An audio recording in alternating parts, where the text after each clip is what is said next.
Subscribe करें fully forward YouTube channel को और साथ दिए गए बेल आइकन पर प्रेस करें ताकि हमारी न्यू तमाम आने वाली वीडियो आपको मिल सके। अस्सलाम वालेकुम दोस्तों, आप देख रहे हैं फुली फॉरवर्ड यूट्यूब चैनल। मेरा नाम है आज़म। दोस्तों ये वीडियो बहुत इंपॉर्टेंट होने वाली है क्योंकि इसमें जो है मैं आपको कुछ इन्फॉर्मेशन देने वाला हूँ डीसी इन्वर्टर जो है हमारा एयर कंडीशनर उसके बारे में। तो इसकी पीसीबी में ही फ़ॉल्ट है, क्या फ़ॉल्ट है, कैसे फ़ॉल्ट आया, मैं आपको ये भी मुकम्मल गाइड करने वाला हूँ।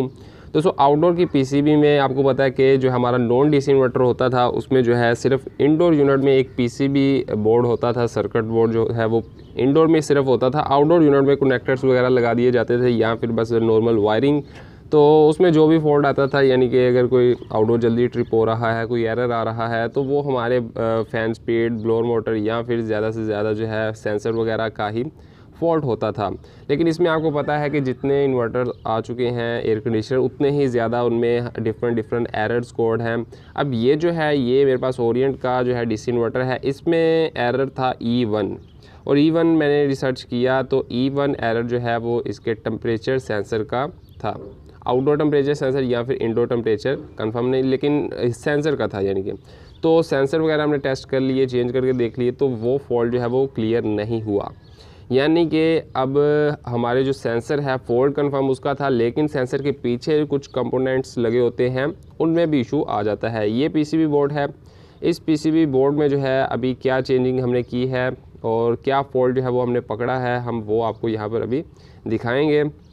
तो इस वीडियो को बनाने का मकसद ये है कि अगर आपका कंफर्म भी हो आपको कि सेंसर प्रॉब्लम है, आपने चेक कर ली सेंसर वगैरह जो है, आपने इंडोर के आउटडोर के जो भी सेंसर का प्रॉब्लम था वो आपने चेक कर लिया, लेकिन फिर भी जो है वो क्लियर फॉल्ट नहीं हुआ, तो फिर उसके पीछे सेंसर के बाद जो है वो कंपोनेंट्स होते हैं जो कि हमारा जो होता है बोर्ड, पीसीबी किट आउटडोर का या इंडोर का, तो वो शॉर्ट हो जाता है। आलमोस्ट जो है वो हमारे आउटडोर का पीसीबी बोर्ड जो है वो शॉर्ट होता है। इसमें कंपोनेंट्स लगे होते हैं जो भी यहाँ पर मैं आपको दिखा देता हूँ कि कंपोनेंट्स कौन सा इसमें लगा था और वो शॉर्ट था, ख़राब हो चुका था, शॉर्ट हो चुका था, तो वो चेंज किया तो फॉल्ट E1 एरर जो है वो ख़त्म हुआ।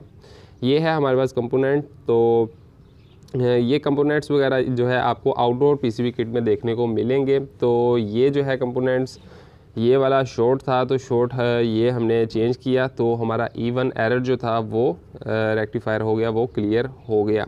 तो ये वीडियो बनाने का मकसद यही था कि सिर्फ सेंसर ही नहीं, सेंसर हमें ज़रूर पहले टेस्ट कर लेने चाहिए, लेकिन उसके बाद कुछ कंपोनेंट्स वगैरह होते हैं वो फिर जले होते हैं, मतलब कि वो शॉर्ट होते हैं जिसकी वजह से प्रॉब्लम आती है।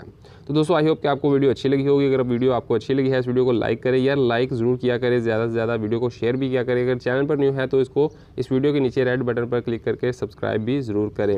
और रिक्वेस्ट है आपसे कि आप अगर हमारे फेसबुक पेज पर अभी तक यानी कि आपने अगर लाइक नहीं किया हुआ तो उसको भी जाकर आप जो है अभी लाइक कर लें फेसबुक पेज को। तो वहाँ पर भी आपको डेली ऐसी ही इन्फॉर्मेशन मिलती रहेगी। उनका लिंक मैं आपको नीचे डिस्क्रिप्शन में दे दूँगा, www.fullyforward.com वेबसाइट का और अपने पेज का। तो अगर आपको आज की वीडियो अच्छी लगी है इस वीडियो को लाइक करें, शेयर करें। तो मैं मिलता हूँ आपसे नेक्स्ट वीडियो में। Thank you so much. अल्लाह हाफिज़।